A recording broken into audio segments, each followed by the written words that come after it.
Hello lovely student, welcome, thank you so much. তো আমরা আজকে যে বিষয়ের উপরে আসি যে বর্তমান সময়ে ধর্ষণ বা সেক্সুয়াল রিলেটিভিটি যেটাকে সবথেকে বেশি বৃদ্ধি হয়েছে, যেটা আমরা যদি ইসলামের পরিভাষায় যাই তাহলে সেখানে একটাই মাত্র সলিউশন বের করা হয়েছে যে প্রাপ্তবয়স্ক হওয়ার পরে সাথে সাথে তাদেরকে কন্যা সন্তান বা ছেলে সন্তান তাদেরকে বিবাহ করিয়ে দেওয়া।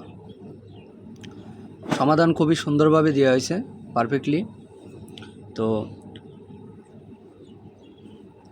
আর বাইরের কান্ট্রিগুলোতেও তারা তাদের উপরে এটার উপরে রিসার্চ করছে বা গবেষণা করছে যে শুধু যে আমাদের দেশগুলোতে যে ধর্ষণের বেশি, বা তোমার এই যে ইন্ডিয়াতে বা আশেপাশে নেপাল, ভুটান, শ্রীলঙ্কা, মালদ্বীপ, পাকিস্তান, তো এটাই শুধু না, অন্য অন্য দেশগুলোতেও ধর্ষণের পরিমাণ বেশি আছে, কিন্তু সেটা হয়তোবা সোশ্যাল মিডিয়ার মাধ্যমে বা কোনোভাবে দেখা গেল প্রকাশ হচ্ছে না।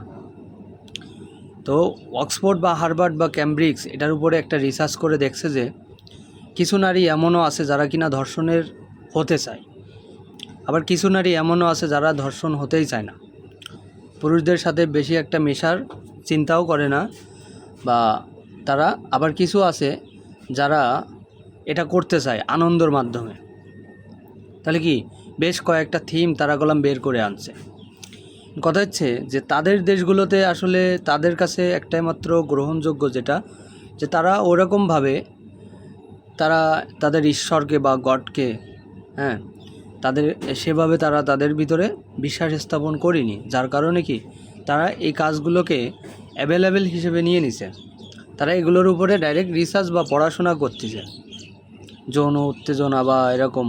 তো সেই সমস্ত দেশে যদি এরকম ধর্ষণ কেস বা এরকম যদি কোনো রকম ঘটায়, তখন তাদেরকে ডাইরেক্ট ফাঁসি বা তাদেরকে মৃত্যুদণ্ড দেয় না। এমনও কিছু দেশ আছে যেখানে তাদেরকে কলোনিতে পাঠায় দেওয়া হয়।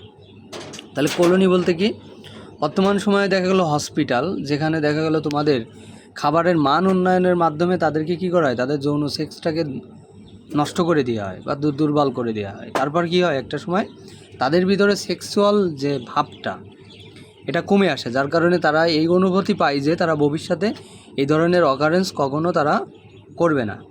কিন্তু আমাদের দেশগুলোতে হয় কি, যে প্রতিনিয়ত এই একই ধরনের অকারেন্স একটা জায়গায় হচ্ছে, তো একটা জেলা 64টা জেলাতে কি হচ্ছে, প্রতিদিন কোনো না কোনো ঘটনা ঘটতেছে, কিন্তু সবই কি হচ্ছে না, সোশ্যাল মিডিয়ায় আসে না বা কেউ জানতে পারে না।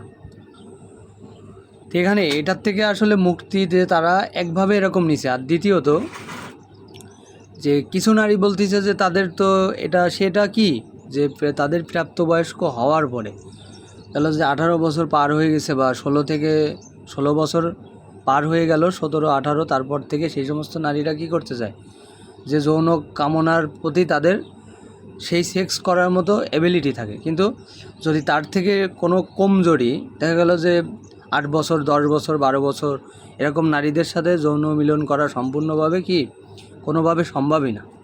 এটা তাদের সেই রকম প্রাপ্তবয়স্ক হয়ইনি। তারা এরকম অনেক কিছু গবেষণা করার পরে তারা যখন 18 বছর হয়ে যায়, তখন তাদের সন্তানদেরকে যে কোনো ছেলেদের সাথে বা যে কোনো কলেজ স্টুডেন্ট লাইফে যে কোনো সময় তারা কি করে, কোনো সেমিনার বা কোনো কিছুতে তাদের সাথে মিশতে দেয়।